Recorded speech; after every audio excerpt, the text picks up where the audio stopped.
Hello friends, आज हम पढ़ेंगे टॉपिक 9 जिसमें विल बी और शैल बी का यूज़ देखेंगे कैसे होता है। विल बी और शैल बी में बी है मेन वर्ब और विल और शैल हेल्पिंग वर्ब है।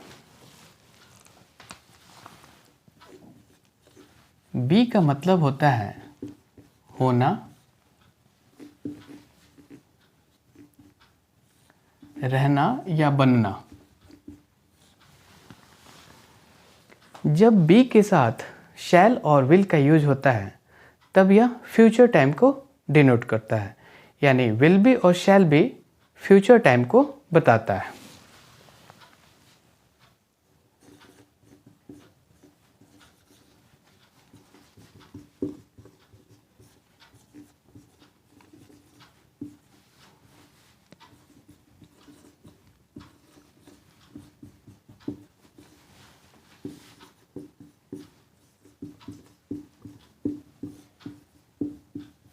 विल बी और शैल बी फ्यूचर टाइम को बताता है।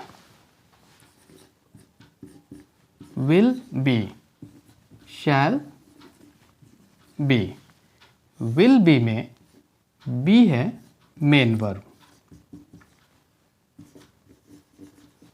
और विल है हेल्पिंग वर्ब। इसी प्रकार शैल बी में बी मेन वर्ब है और शैल हेल्पिंग वर्ब है। यहाँ विल और शैल हेल्पिंग वर्ब इसलिए है क्योंकि ये मेन वर्ब बी की हेल्प कर रहे हैं। अब हम देखेंगे कि विल बी और शैल बी का यूज़ अफर्मेटिव सेंटेंस में कैसे होता है। विल बी और शैल बी का यूज़ अफर्मेटिव सेंटेंस में कैसे होता है उसके लिए स्ट्रक्चर है। सबसे पहले सब्जेक्ट लिखते हैं, फिर शैल या will plus be plus complement. For example, I shall be your neighbour. मैं आपका पड़ोसी बनूंगा या होऊंगा।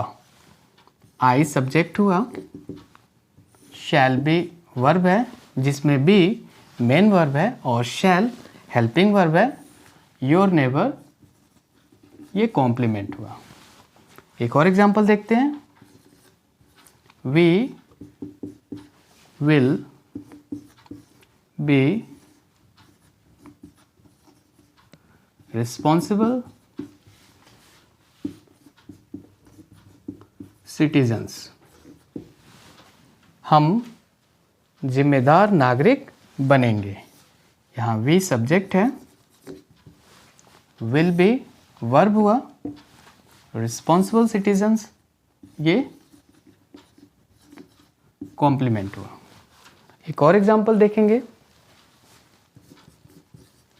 ही विल बी एन इंजीनियर। वह एक इंजीनियर बनेगा या होगा। यहाँ ही सब्जेक्ट है, विल बी ये वर्ब है, एन इंजीनियर ये कॉम्प्लीमेंट है। विल बी में बी मेन वर्ब हुआ और विल हेल्पिंग वर्ब हुआ। अब हम देखेंगे नेगेटिव सेंटेंस में विल बी शैल बी का यूज कैसे होता है।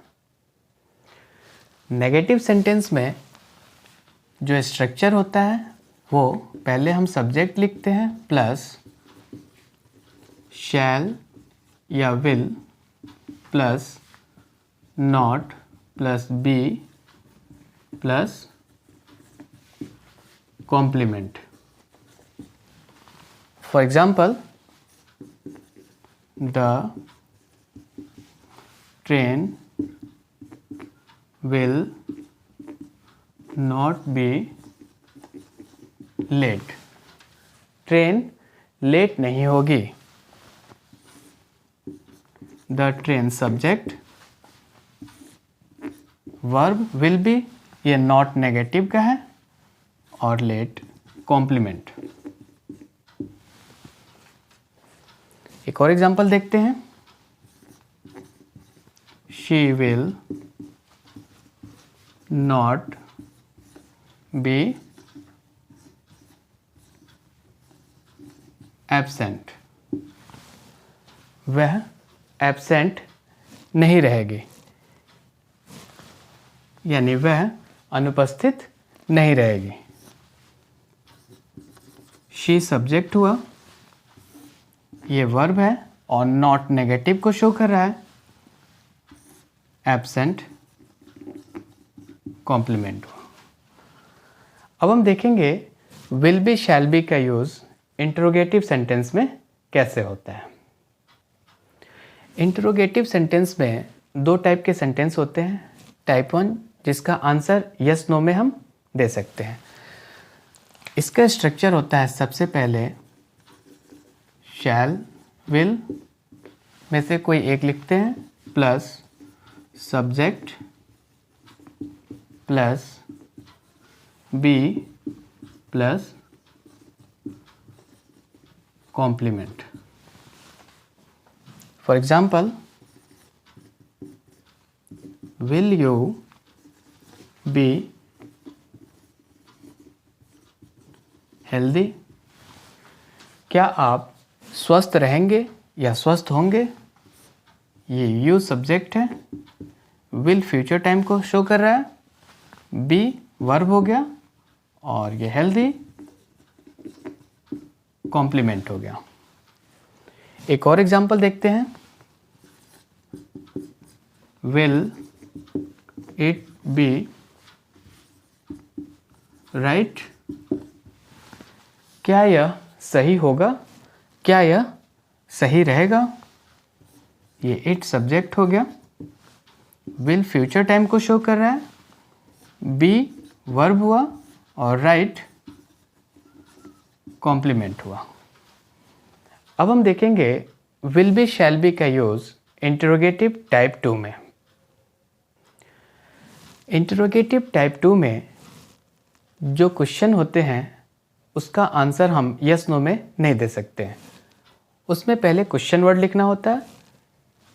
इसका स्ट्रक्चर होता है, पहले क्वेश्चन वर्ड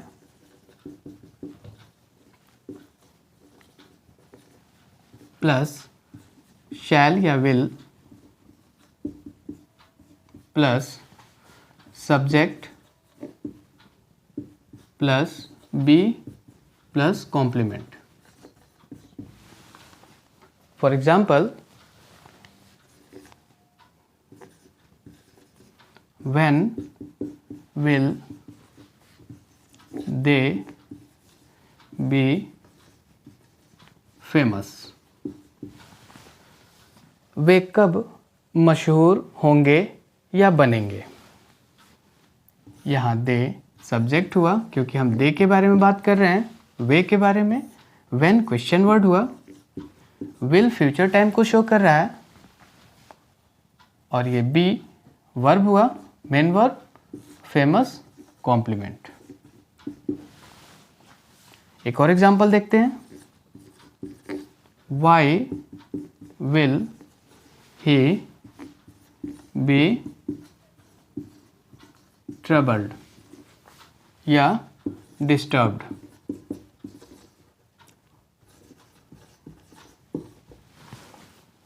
वह क्यों परेशान रहेगा या होगा। ये वाई क्वेश्चन वर्ड हुआ, विल फ्यूचर टाइम को शो कर रहा है, ही सब्जेक्ट हुआ, ये बी मेन वर्ब है, और ट्रबल्ड या डिस्टर्ब जिसका मतलब होता है परेशान, ये कॉम्प्लीमेंट हुआ। तो हमने देखा कि विल बी और शैल बी का यूज़ कैसे होता है फ्यूचर में, यानी भविष्य में। ये फ्यूचर टाइम को बताते हैं। अब हम देखेंगे कि जो शैल का यूज होता है वो आई और वी के साथ होता है। ये एक ट्रेडिशनल रूल है। ट्रेडिशनल इंग्लिश में यानी जो पहले से चली आ रही है, बहुत पहले से, उसमें ये बताया जाता है हमें कि आई और वी के साथ शैल का यूज करते हैं। लेकिन अभी मॉडर्न इंग्लिश में हम आई और वी के साथ विल का भी यूज़ करते हैं। और बाकी जितने भी सब्जेक्ट हैं उनके साथ, जैसे ही, शी, इट, दे, बाकी जितने भी सब्जेक्ट हैं हम उसके साथ विल का यूज करते हैं। विल और शैल के यूज के बारे में डिटेल में हम पढ़ेंगे जब हम फ्यूचर टेंस पढ़ेंगे तब। इस टॉपिक में बस इतना ही। नेक्स्ट टॉपिक में हम पढ़ेंगे पर्सन, यानी फर्स्ट पर्सन, सेकंड पर्सन और थर्ड पर्सन क्या होता है उसके बारे में। Thank you.